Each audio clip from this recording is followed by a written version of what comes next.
इसके पहले लेक्चर में हमने पढ़ा था electric potential due to electric dipole. कुछ उससे प्रॉब्लम में कराए थे। इसके अलावा एक रिलेशन पढ़ा था, relation between electric field and electric potential. अगर याद होगा, equals minus dV upon dr या minus delta V upon delta r। अब हम देखते हैं, बहुत इंपॉर्टेंट टॉपिक एक है जो सीबीएसई में हमने देखा, या तो वही टॉपिक या उस पर वेस्ट क्वेश्चन बार बार आए हैं, लगभग हर साल देखेंगे उस टॉपिक से क्वेश्चन आ जाता है 1 नंबर 2 नंबर में। वो टॉपिक है इक्विपोटेंशियल सरफेस।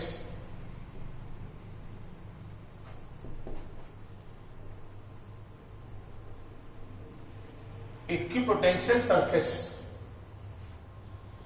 जैसा कि इसके नाम से ही पता है, equipotential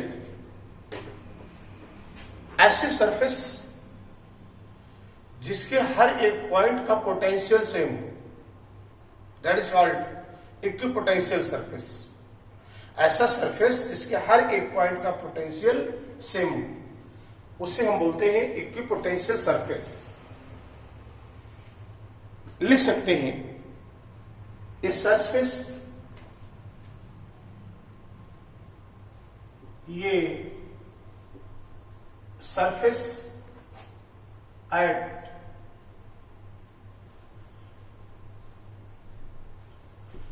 surface at every point of which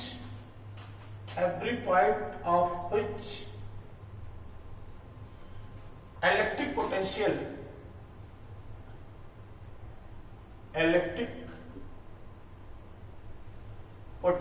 is same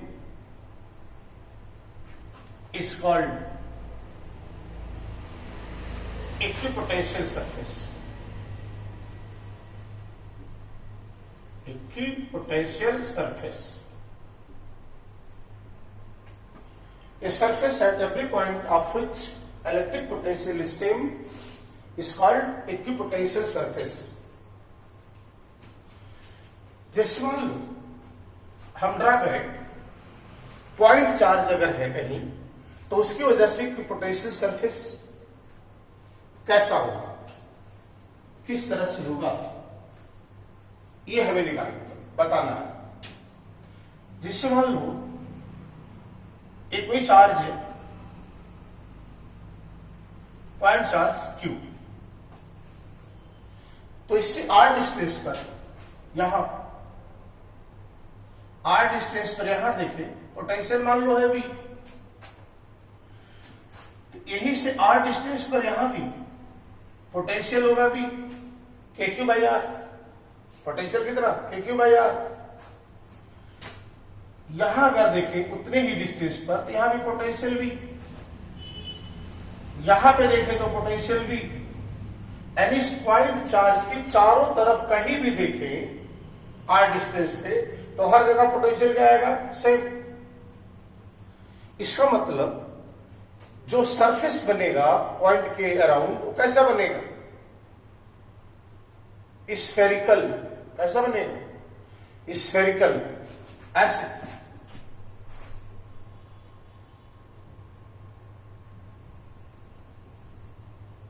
ये चार्ज है, इसकी वजह से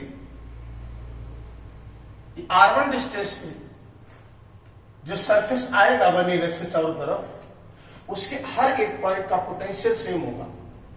इसे कहा जाएगा इक्विपोटेंशियल सरफेस।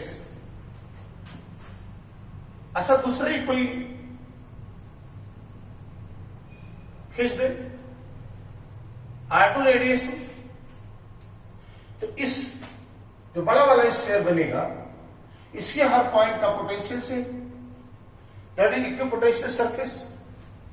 तो स्फेरिकल इक्विपोटेंशियल सरफेस कब बनता है? पॉइंट चार्ज से।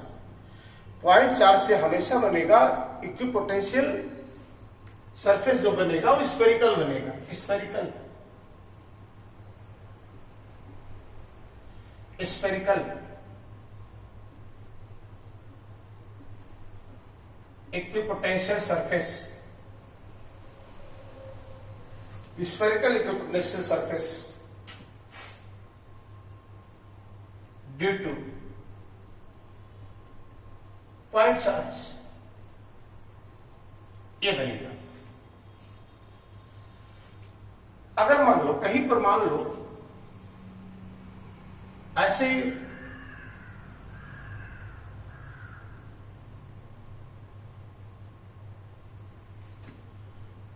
कांस्टेंट इलेक्ट्रिक फील्ड है,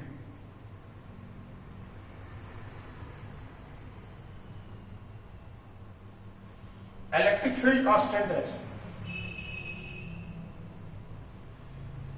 ये पैरेलल लाइन जाने का मतलब इलेक्ट्रिक फील्ड कांस्टेंट है। अगर इस फील्ड में हम कहीं इस तरह से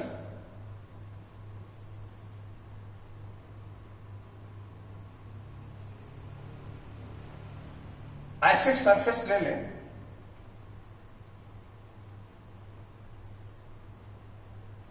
इस तरह से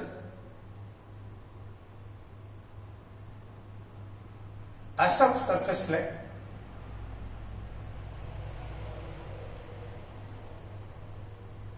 कांस्टेंट इलेक्ट्रिक फील्ड में, तो इसके हर ऐसे सरफेस से ले लें हम, तो इसके हर एक पॉइंट पर, क्योंकि जो चार्ज जहां भी होगा, जो कांस्टेंट इलेक्ट्रिक फील्ड है, इसका मतलब पोटेंशियल डिफरेंस इस पर चेंज नहीं होगा। हर जगह पोटेंशियल क्या होगा?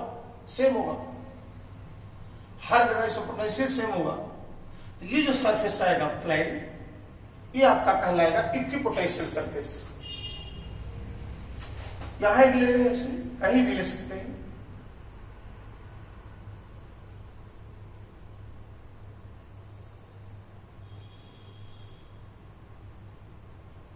ये सरफेस ले लें,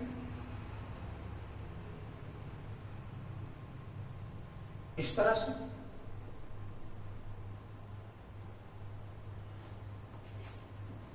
यहां का पोटेंशियल यहां के पोटेंशियल के सेम नहीं होगा।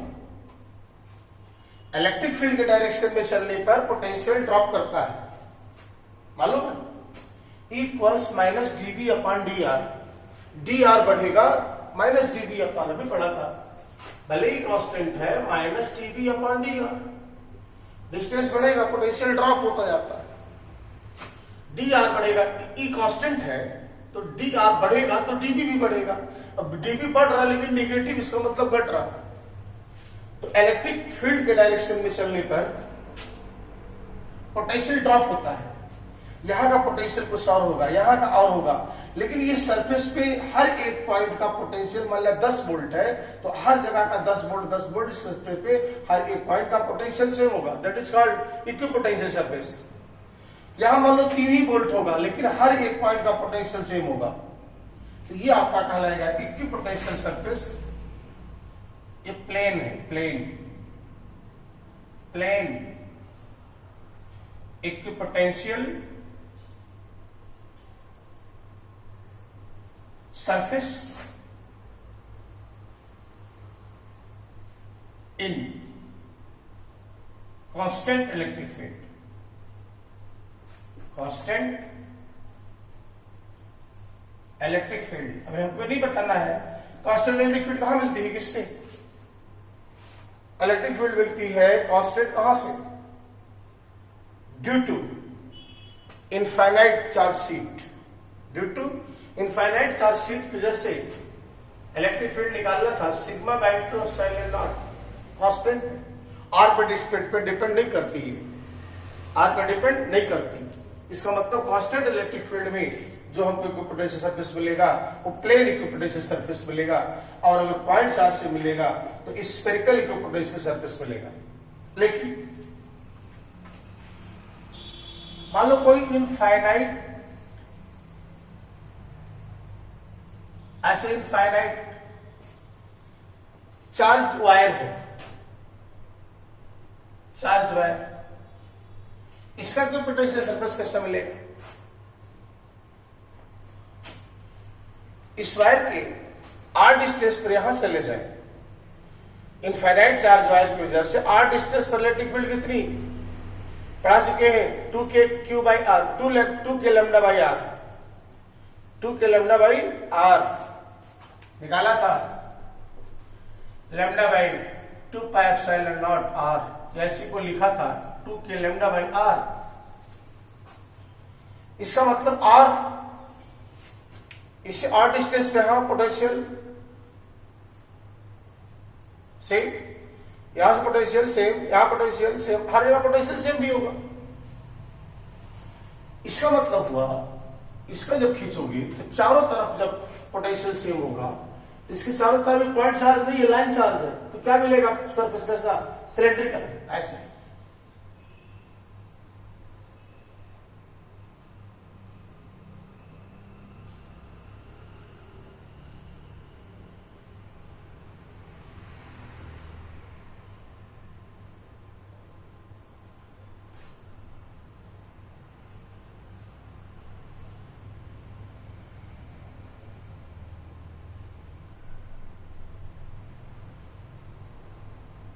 ऐसे सिलेंडर बना दे इसका,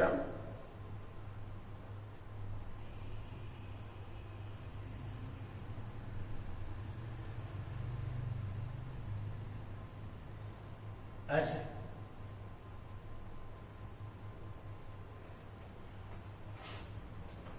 मान लो यार डिस्टेंस पर, इसके अंदर सिलेंडर बना सकते हो, कोई दूसरा भी बना सकते हो।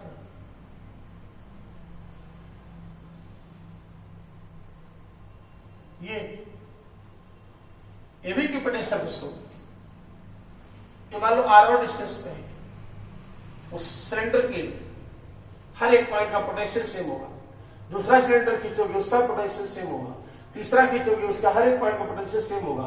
अलग अलग सरफेस का पोटेंशियल अलग अलग होगा, लेकिन एक ही सरफेस के हर एक पॉइंट का पोटेंशियल सेम है, that is called equipotential surface. यहां है सिलेंड्रिकल,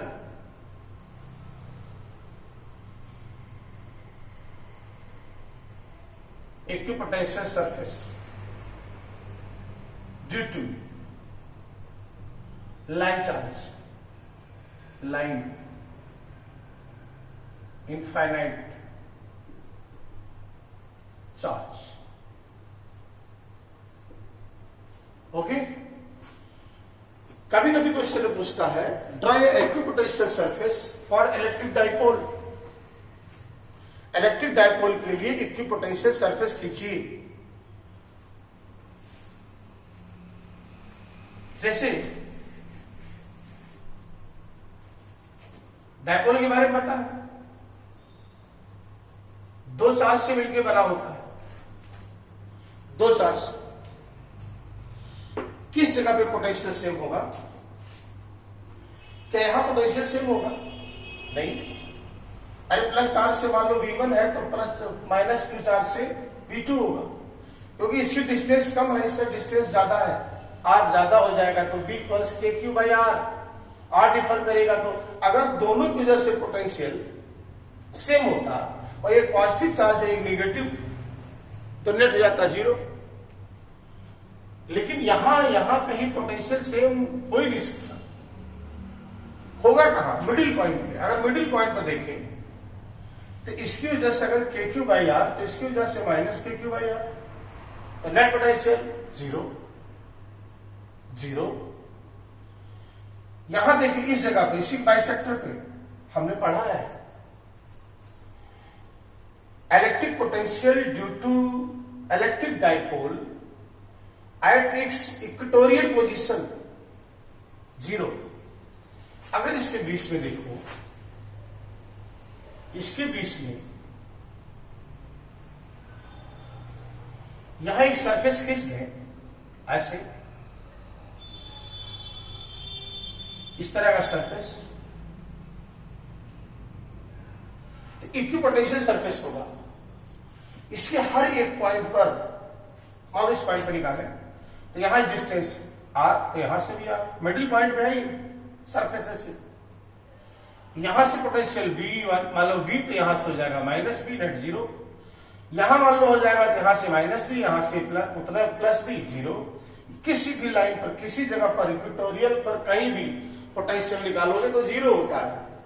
इसका मतलब अच्छा, electric field lines, electric field आपको पता है किधर जाएगी, कहां जाएंगी? From vibrate from positive charge and terminate to negative charge, ऐसे।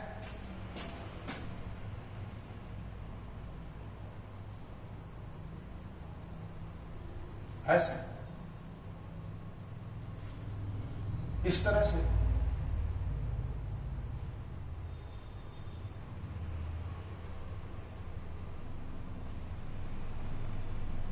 ऐसे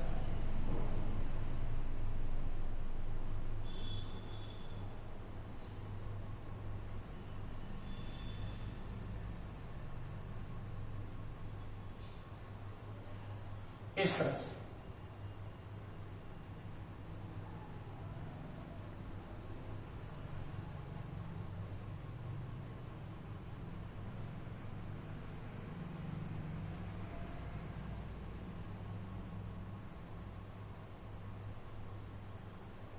एक equation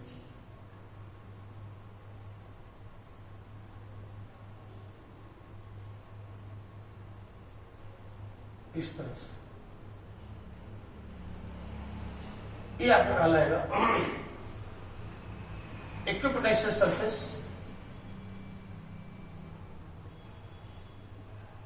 equipotential surface plane due to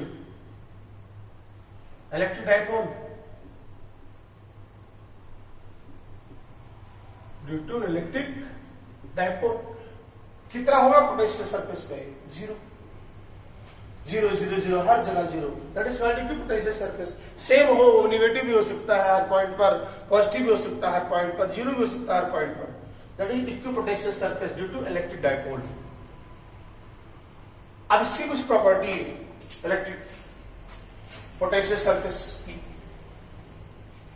पहली प्रॉपर्टी ये है कि equipotential surface, potential at the surface at every point of the equipotential surface is equal। Equipotential surface के हर एक पॉइंट का पोटेंशियल सेम होता है। Number 2, equipotential surface always perpendicular to the direction of electric field. Equipotential surface is always perpendicular to the direction of electric field. मतलब ये line जो जाएगी इलेक्ट्रिक फील्ड लाइन इस पर परपेंडिकुलर होगी, यहां के परपेंडिकुलर हो जाएगी। ये देखिए इलेक्ट्रिक फील्ड लाइंस का डायरेक्शन, इक्विपोटेंशियल सरफेस इसके परपेंडिकुलर। यहां आपको पता है इलेक्ट्रिक फील्ड लाइंस इधर, इलेक्ट्रिक फील्ड इधर होती, आगे खड़ा हुआ है इधर भी, कहीं भी खींचोगे सरफेस पे इलेक्ट्रिक फील्ड इधर होगी। हमेशा जो इक्विपोटेंशियल सरफेस बनेगा उसके perpendicular, any equipotential surface is always perpendicular to the direction of electric field and at every point of equipotential surface potential is same. दो प्रॉपर्टी। तीसरी property, work done to bringing a charge on the equipotential surface will be 0। Work done to bringing any charge on the equipotential surface is 0। अगर आप किसी equipotential surface में किसी charge को एक point से दूसरे पॉइंट को ले जाओ तो वर्क डन 0। पढ़ा है आपने? वर्क डन होता है VA difference VB into Q। VA difference VB 0। यार पोटेंशियल मान लो हम यहां पॉइंट ले रहे हैं, A से B ले जा रहे हैं, एक चार्ज Q को, A का पोटेंशियल, B का पोटेंशियल सेम। हर इक्विपोटेंशियल सरफेस का मतलब हर एक पॉइंट का पोटेंशियल सेम। तो इक्विपोटेंशियल सरफेस पे एक पॉइंट से दूसरे पॉइंट पर जाओगे तो यहां भी पोटेंशियल उतना, यहां भी उतना, तो पोटेंशियल डिफरेंस 0। और पोटेंशियल डिफरेंस जीरो में अगर किसी भी चार्ज से आप डिवाइड करोगे तो work done zero. That is property of equipotential surface. Work done to bringing any charge at equipotential surface is zero. तीसरी प्रॉपर्टी। चौथी property, two equipotential surface never intersect each other. Two equipotential surface never intersect to each other. दो equipotential surface कभी भी एक दूसरे को intersect नहीं करती, क्योंकि जब भी इंटरसेक्ट करेंगी तभी आपने पढ़ा कि फील्ड, इलेक्ट्रिक फील्ड लाइंस किधर होती है? इलेक्ट्रिक फील्ड लाइंस या इलेक्ट्रिक फील्ड हमेशा इक्विपोटेंशियल के परपेंडिकुलर होता है। तो भले दो इक्विपोटेंशियल सरफेस एक दूसरे को इंटरसेक्ट कर गए तो इसके परपेंडिकुलर इलेक्ट्रिक फील्ड इधर होगी और इस सरफेस के इधर होगी। इसका मतलब एक ही पॉइंट पर दो इलेक्ट्रिक फील्ड का डायरेक्शन होगा, जो कि पॉसिबल नहीं है।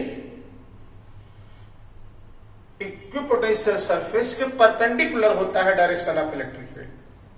तो मान लो हम मान ही ले कि अगर एक सरफेस ये और एक सरफेस से इसे कट कर रहे हैं, तो इस इक्विपोटेंशियल सरफेस के परपेंडिकुलर इलेक्ट्रिक फील्ड ही हुई इंटरसेक्शन पॉइंट पर, और ये जो कट किया इसका तो इधर हुआ, यानी एक ही पॉइंट पर दो इलेक्ट्रिक फील्ड का डायरेक्शन हो जाएगा, जो कि पॉसिबल नहीं है।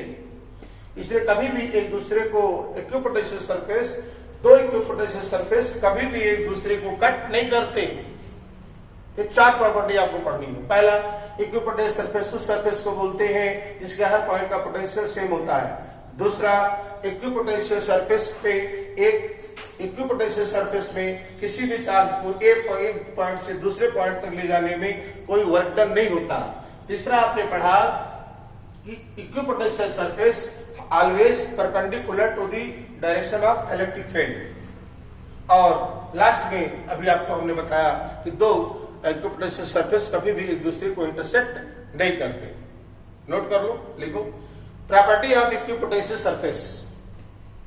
प्रॉपर्टी ऑफ ये सब पूछता है, बहुत कई बार पूछा है, एकदम तैयार होना चाहिए। आज का लेक्चर में समझ लो कि हर एक पॉइंट का ये इक्विपोटेंशियल सरफेस खींचना आपको आना चाहिए। इक्विपोटेंशियल सरफेस है क्या, उसकी प्रॉपर्टी, ये चीज पूरी आपको रात में 2 बजे भी याद होना चाहिए। बहुत इंपॉर्टेंट है, इसलिए हम आपको बता रहे हैं। लिखो पहला point, the potential difference between any two point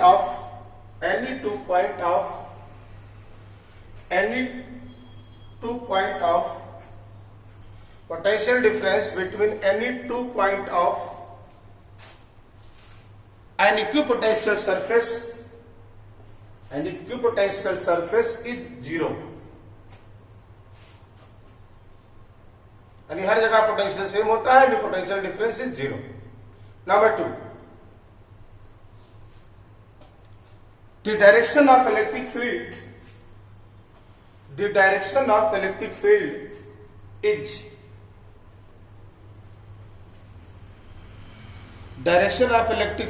is always perpendicular to the equipotential surface। The direction of electric field is always perpendicular to the equipotential surface। Number 3, no work is done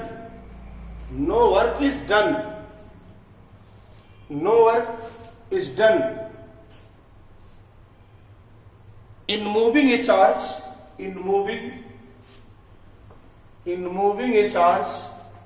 from one point to another point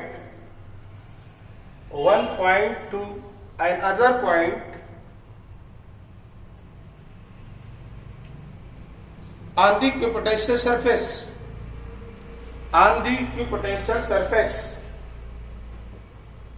No work is done in moving a charge from one point to another point on equipotential surface is zero। और number 4 last point, two equipotential surface never intersect to each other,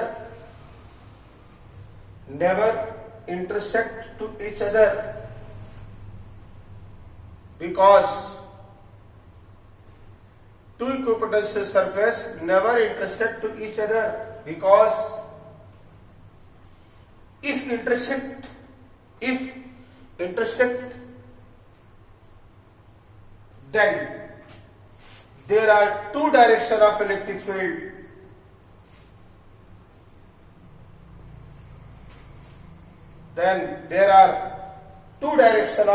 field. At same point, which is impossible.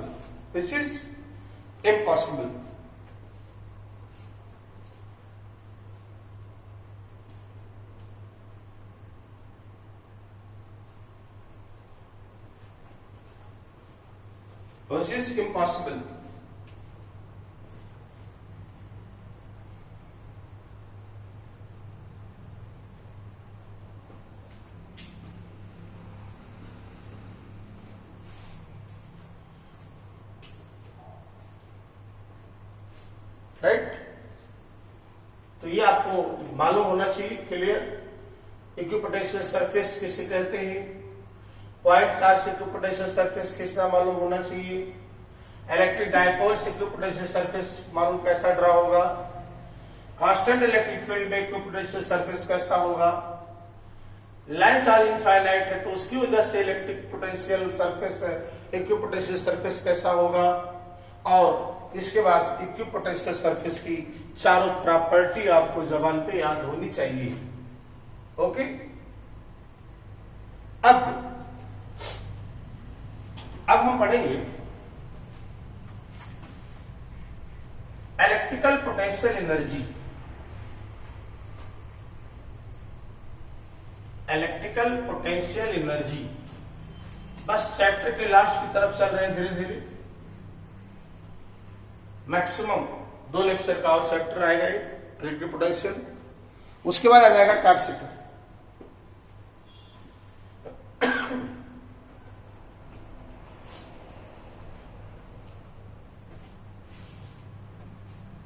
Electrical potential energy, electrical potential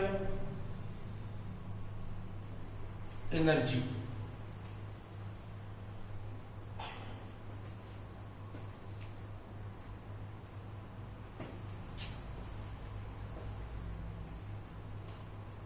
electrical potential energy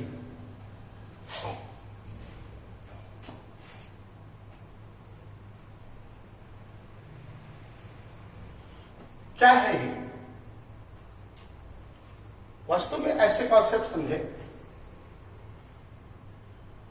मान लो 2 charge Q1 और Q2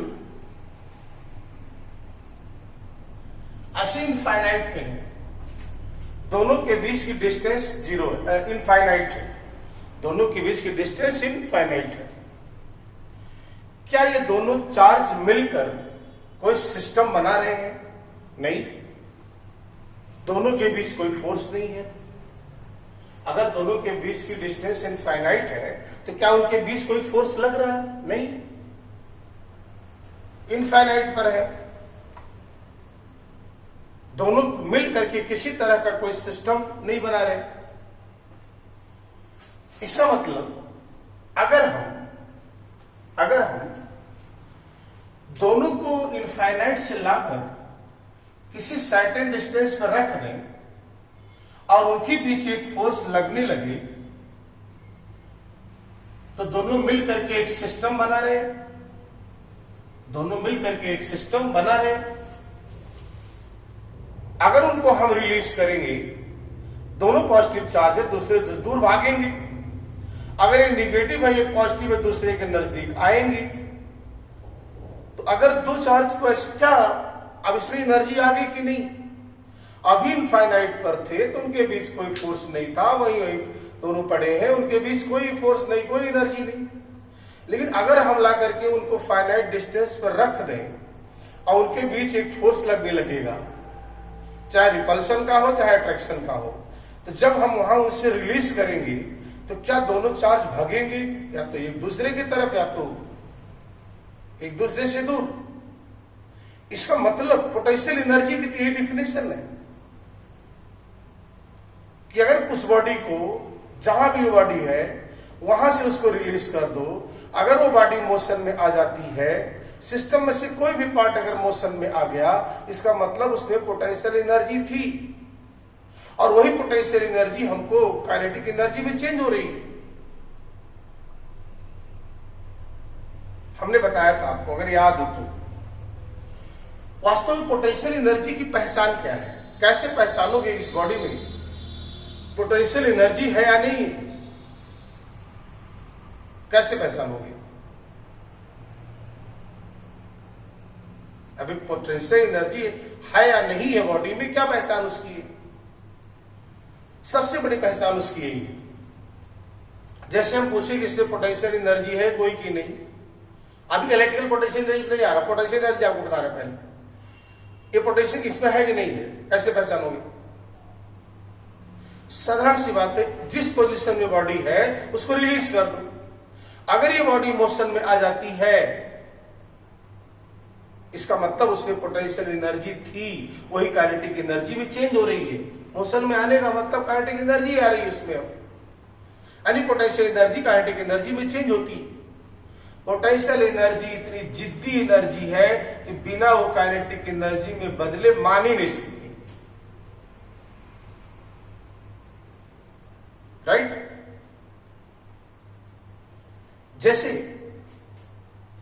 Ramayan में भी आपने देखा होगा, जल्द ही एक सीरियल आया था रामायण,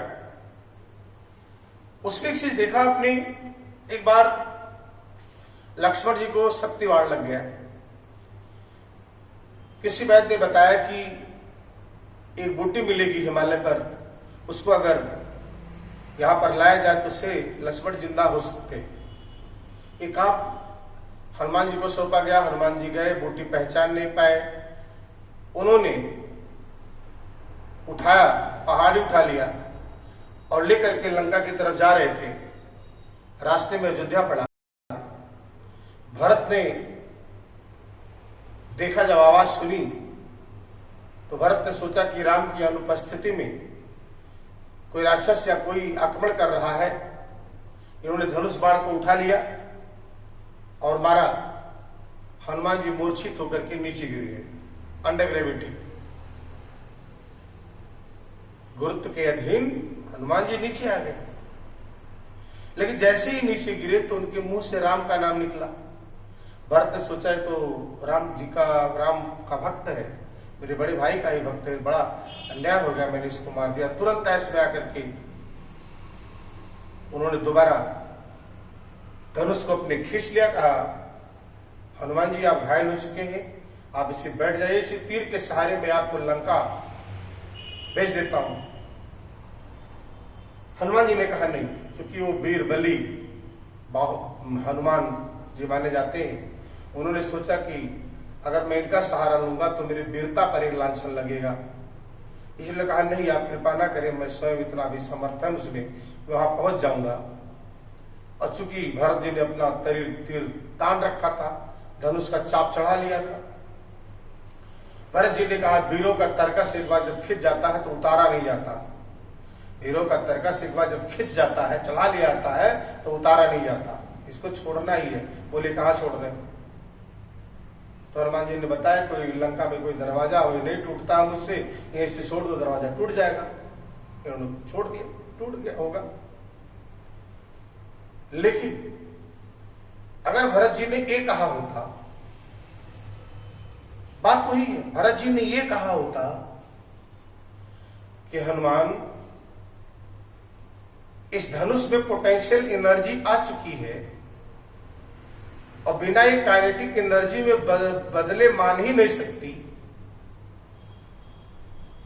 तो ये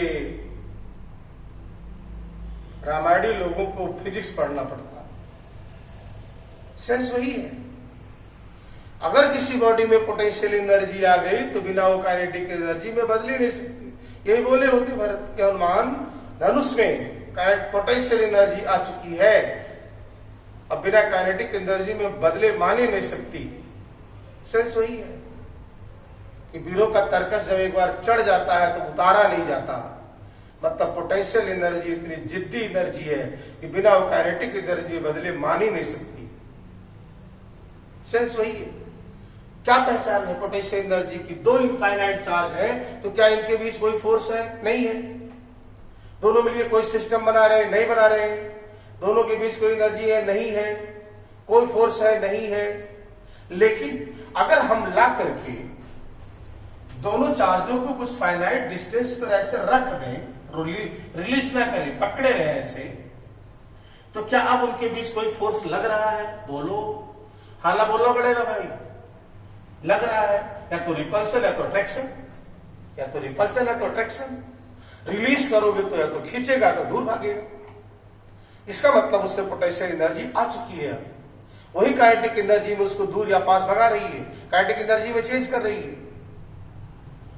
तो इनफाइनाइट से पोटेंशियल एनर्जी नहीं थी। इनफाइनाइट से दो चार्ज को किसी फाइनाइट डिस्टेंस पर लाकर किसी सिस्टम का कंस्ट्रक्शन करने में जो वर्क करना पड़ता है वही कहलाती है उस सिस्टम की पोटेंशियल एनर्जी, उस सिस्टम की इलेक्ट्रिकल पोटेंशियल एनर्जी।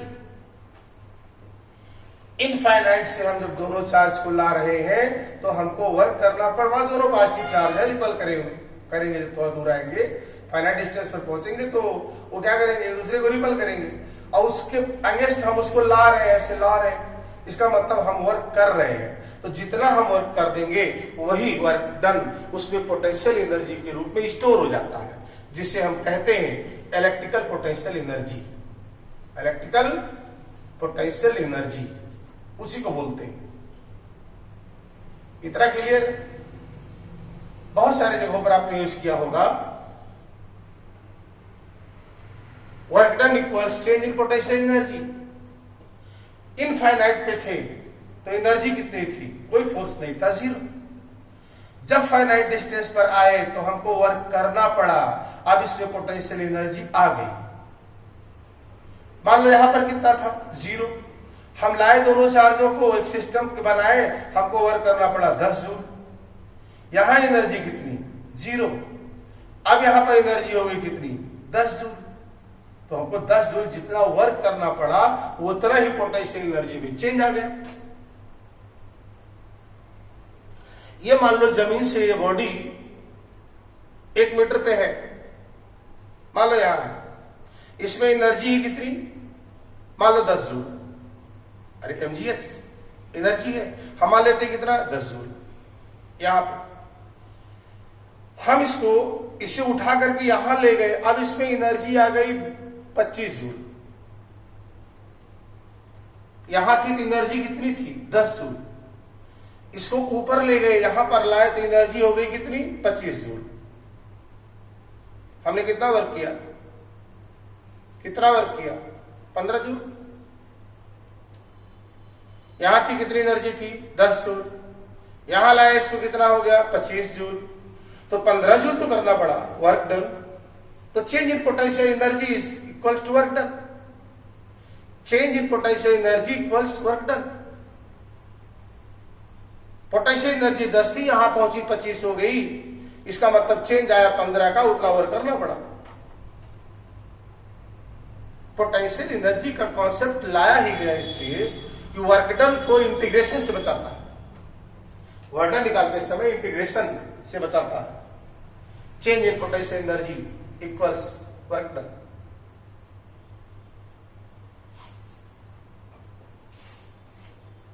आइए बताते हैं कैसे। दो चार्ज थे, कितने डिस्टेंस पे थे? इनफाइनाइट। हमने इसको मान लो एक चार्ज को यहां लाके रखा Q1 डिस्टेंस पे, Q1 चार्ज को यहां पे लाके रख दिया, पहले एक चार्ज ले आए, दूसरा भी इनफाइनाइट पर है। तो क्या आप बता सकते हो कि इस Q1 से R डिस्टेंस पर यहां इलेक्ट्रिक पोटेंशियल कितना होगा, के Q1 बाई आर। एक चार्ज को रखा है मान लो यहां Q1, दूसरा इनफाइनाइट पे Q2 है अभी। तो जैसे यहां पर हमने Q1 को रखा, इसे r डिस्टेंस पर किसी पॉइंट पर पोटेंशियल कितना होगा, के Q1 बाई आर।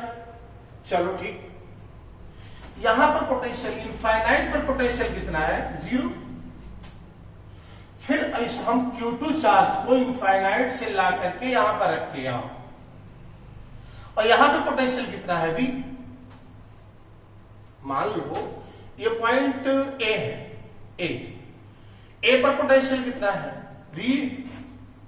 ए पर पोटेंशियल V, इनफाइनाइट पर पोटेंशियल V इनफाइनाइट 0, और इनफाइनाइट से इस Q2 चार्ज को अब ला रहे हैं ए पर, तो वर्क डन कितना, VA minus V infinite into Q2। Q2 को ला रहे हैं इनफाइनाइट से ए पर, तो VA minus V infinite into Q2। VA के Q1 बाई आर, इनफाइनाइट पे पोटेंशियल 0, Q2 हमको वर्क करना पड़ा के Q1 Q2 बाई आर, और जितना इनफाइनाइट से ला करके किसी दो चार्ज को किसी सिस्टम का निर्माण करने में जितना वर्क करना पड़ता है वही कहलाता है उस सिस्टम की इलेक्ट्रिकल पोटेंशियल एनर्जी। नहीं समझे? Work done to bringing any two charge from infinity to a certain point and making a system is called electrical potential energy of that system, right? तो यही हो गया आपका इलेक्ट्रिकल पोटेंशियल एनर्जी। ही work done, ही electrical potential energy कहलाएगा, electrical potential energy U equals W यानी के Q1 Q2 by are, या ऐसे लिखा जा सकता है के की वैल्यू होती है 1/4πε0 Q1 Q2 by r. General formula of electrical potential energy. दो चार्ज के बीच पोटेंशियल एनर्जी बनती है। अगर हम निकालें electrical potential energy of system of charges, system of charges, कई चार्ज हो, कई चार्ज रखे हो। अच्छा एक और याद रखेंगे, पोटेंशियल एनर्जी स्केलर क्वांटिटी है। स्केलर क्वांटिटी भी आपको पता है, अगर Q1 Q2 पॉजिटिव है तो पॉजिटिव रखोगे, Q1 निगेटिव है तो निगेटिव रखोगे। अगर इसमें से कोई एक पॉजिटिव एक निगेटिव है तो एक पॉजिटिव रखा जाएगा, निगेटिव साइन के साथ Q1 Q2 को रखोगे, क्योंकि पोटेंशियल एनर्जी ये स्केलर क्वांटिटी है, इसमें डायरेक्शन नहीं होता। ऐसा नहीं है कि प्लस माइनस चिन्ह जो है चार्ज का वो डायरेक्शन में चेंज होगा। इसके मतलब स्केलर क्वांटिटी जहां भी आएगी, पोटेंशियल का इलेक्ट्रिक पोटेंशियल, वहां भी कुछ चार्ज को हम विद साइन रखते थे, यहां पर हम भी चार्ज को विद साइन ही रखेंगे। इलेक्ट्रिक फोर्स निकाल रहे थे कूलॉम लॉ से, या इलेक्ट्रिक फील्ड निकाल रहे थे, वहां डायरेक्शन में चेंज हो जाता था प्लस माइनस साइन, इसलिए वहां पर हम नहीं रखते थे इसको, राइट। तो चिन्ह के साथ ही लगाया जाएगा, क्या लिखा जाएगा। अब मान लो तीन चार्ज है इसमें, मान लो ये ऐसे चार्ज रखा है Q1 Q2 Q3, ये डिस्टेंस है R12, ये डिस्टेंस है R23, ये डिस्टेंस है R31। ये डिस्टेंस है, इक्विलैटरल एंगल नहीं है, ये डिस्टेंस अलग है, ये साइड अलग है, साइड अलग है। Find out electrical potential energy of the system. Electrical potential energy होगा Q इक्वल्स, देखिए इन दोनों के बीच पोटेंशियल एनर्जी भी होगी, Q1 Q2 के बीच, इन दोनों के बीच ही पोटेंशियल, मान लो के बीच पोटेंशियल एनर्जी U1 है, इन दोनों के बीच पोटेंशियल एनर्जी U2 है, इन दोनों के बीच मान लो U3 है, तो टोटल पोटेंशियल एनर्जी हो गई U1 plus U2 plus U3। अभी आपने पढ़ा K मीन्स 1/4πε0 सब में कॉमन है Q1 Q2 by R, Q1 Q2 by R12 plus इन दोनों के बीच Q2 Q3 by R23 plus इसकी distance Q1 Q3 by R31। ये पोटेंशियल एनर्जी हो गई पूरे सिस्टम की। मान लो ये स्क्वायर है ऐसे यहां चार्ज Q1, यहां चार्ज Q2, यहां चार्ज Q3, यहां चार्ज Q4। मान लो ये स्क्वायर है, स्क्वायर ऑफ साइड ए मान लो सभी साइड ए। टोटल पोटेंशियल एनर्जी होगी 1/4πε0 कॉमन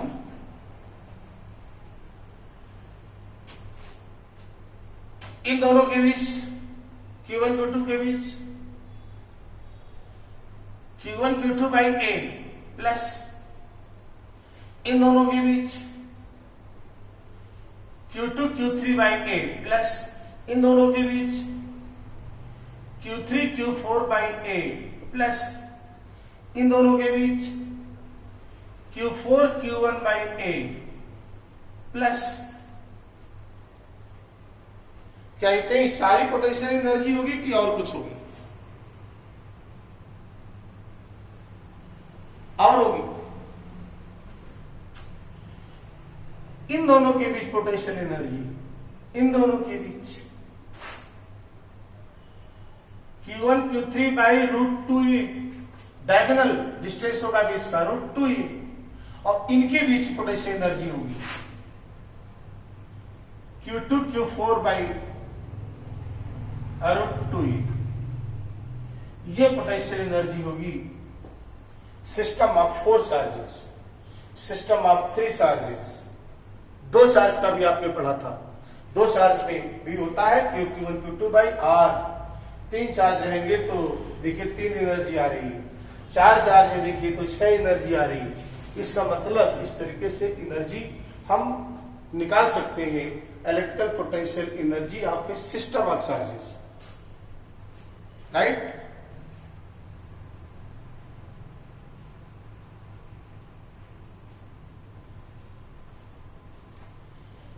ओके, 1-2 लेक्चर और मेरे ख्याल से एक तो पढ़ा देंगे या मैक्सिमम 2। Thank you.